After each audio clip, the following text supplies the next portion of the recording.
Hai, Assalamualaikum warahmatullahi wabarakatuh.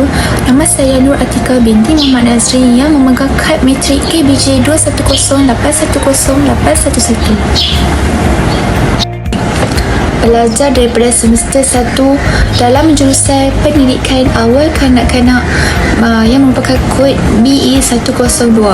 Saya daripada seksyen 8. Assalamualaikum semua. Nama saya Nur Fatin Nadirah binti Aznan yang memegang kad matrik ialah KBJ 210810382, merupakan pelajar semester SEM 1 jurusan pendidikan awal kanak-kanak BE102, merupakan seksyen 8.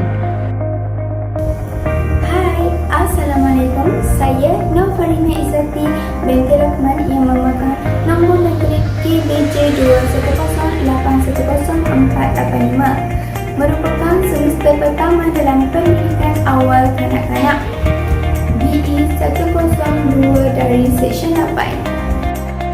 Hai, Assalamualaikum semua. Nama saya Nur Amir Aina binti Zulkifli yang bernombor matriks KBJ 210810498, merupakan pelajar semester 1 jurusan pendidikan awal kanak-kanak.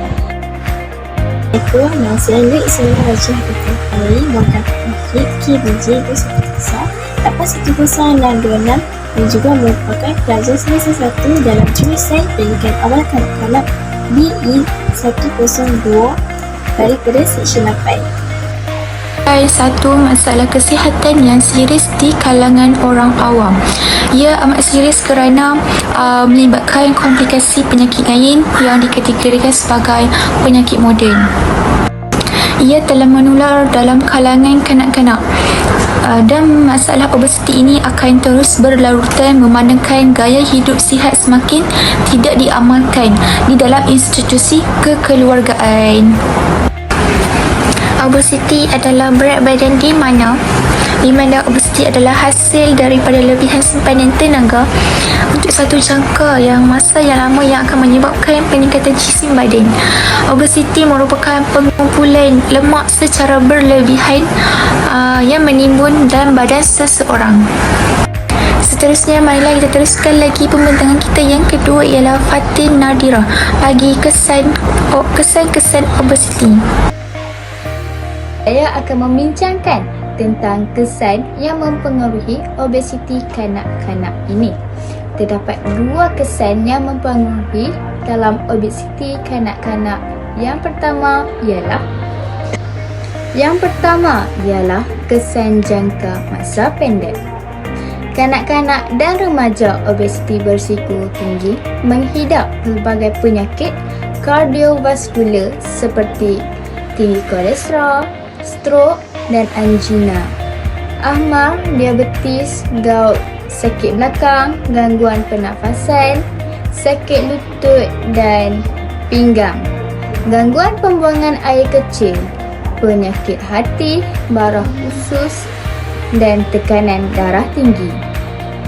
Kajian menunjukkan 70% individu berumur 5 tahun sehingga 17 tahun mempunyai sekurang-kurangnya satu faktor risiko. Kesan obesiti lain terhadap kanak-kanak ialah meningkatkan risiko kejadian buli dan ejek-mengejek. Walaupun kesan jangka panjang obesiti terus dikaji, kanak-kanak dan remaja yang obes dikatakan mempunyai tahap penghargaan diri yang rendah berbanding rakan-rakan mereka yang tidak obes. Selain berisiko tinggi mendapat masalah tulang dan sendi ialah meningkatkan risiko kejadian buli dan ejek-mengejek. Walaupun kesan jangka panjang obesiti terus dikaji, kanak-kanak dan remaja yang obes dikatakan mempunyai tahap penghargaan diri yang rendah berbanding rakan-rakan mereka yang tidak obes. Selain berisiko tinggi mendapat masalah tulang dan sendi, masalah sosial dan psikososial seperti seterusnya Kesan obesiti yang kedua ialah kesan jangka masa panjang. Kanak-kanak dan remaja obes lebih cenderung untuk menjadi obes semasa dewasa. Seterusnya, berisiko tinggi mendapat masalah kesihatan semasa dewasa seperti penyakit jantung, kencing manis, strok, beberapa jenis kanser dan osteoartritis.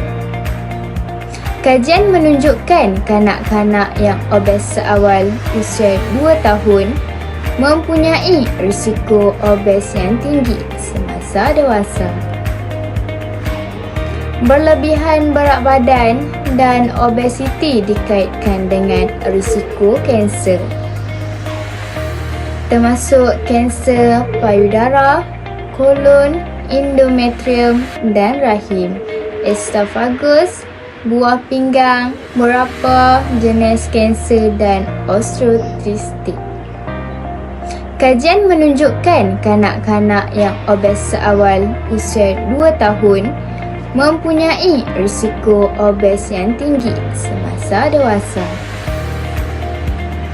Berlebihan berat badan dan obesiti dikaitkan dengan risiko kanser, termasuk kanser payudara, kolon, endometrium dan rahim, esophagus, buah pinggang, pankreas, pudi kencing, tiroid, ovari, serviks dan prostat, termasuk myeloma dan limfoma Hodgkin. Baiklah, itu sahaja kesan yang mempengaruhi kanak-kanak obesiti yang telah dikaji oleh sains.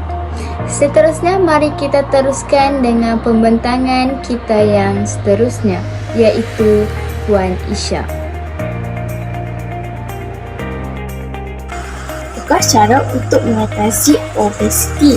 Yang penting sekali, ibu bapa seharusnya mengawal dan juga merancang pemakanan anak-anak. Mereka seharusnya menyediakan makanan yang berdasarkan daripada piramid makanan. Makanan yang disediakan oleh ibu bapa seharusnya berdasarkan piramid makanan. Piramid makanan iaitu seperti karbohidrat, lemak, protein dan sebagainya. Hal ini untuk mengembangkan potensi dan juga mengembangkan pertumbuhan anak-anak menjadi lebih pesat. Ia tersebut seharusnya dirancang supaya dapat memenuhi kehendak kanak-kanak yang sedang membesar. Makanan yang disediakan oleh ibu bapa seharusnya sesuai untuk usia mereka dan juga untuk memenuhi perkembangan kanak-kanak. Dan ibu bapa seharusnya menjadi contoh kepada anak-anak mereka. Hal ini apabila ibu bapa mengamalkan pemakanan yang sihat, kanak-kanak akan meniru perilaku ibu bapa dan akan mengamalkan pemakanan yang sihat juga.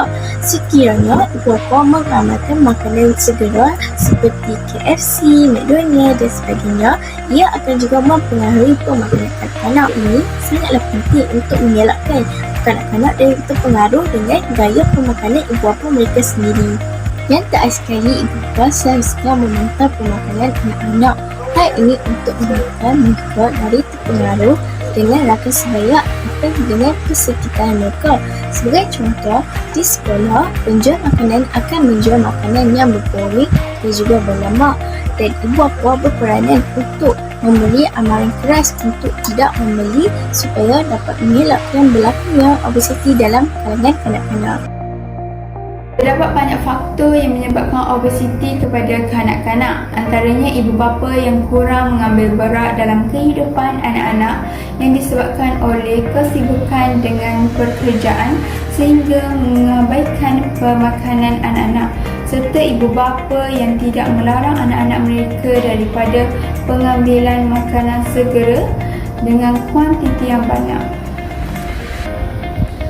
Seterusnya, pemakanan yang berlebihan iaitu melebihi kuantiti yang diperlukan juga adalah faktor obesiti kepada kanak-kanak.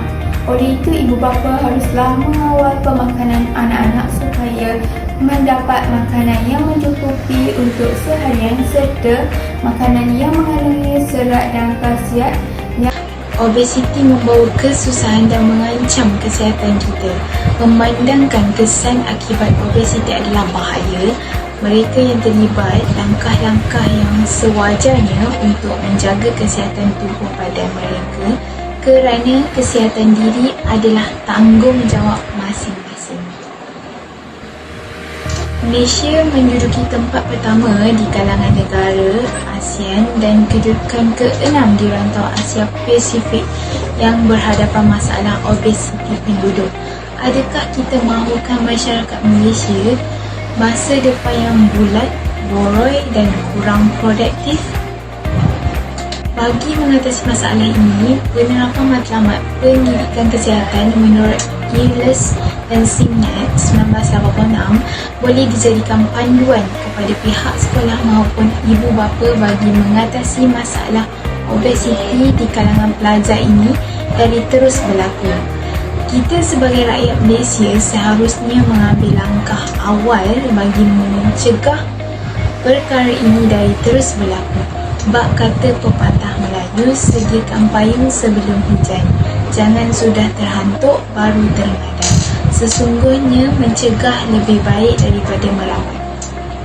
Yang terakhir, obesiti merupakan perkara yang amat serius dalam kehidupan masyarakat kini. Menjaga kesihatan adalah satu tindakan yang sepatutnya dilakukan oleh setiap orang. Masyarakat perlu mengambil perhatian tentang perkara tersebut dengan pengambilan makanan yang seimbang dan mengamalkan senaman. Hal ini kerana harta yang penting dalam diri manusia ialah kesihatan dan bukan wang.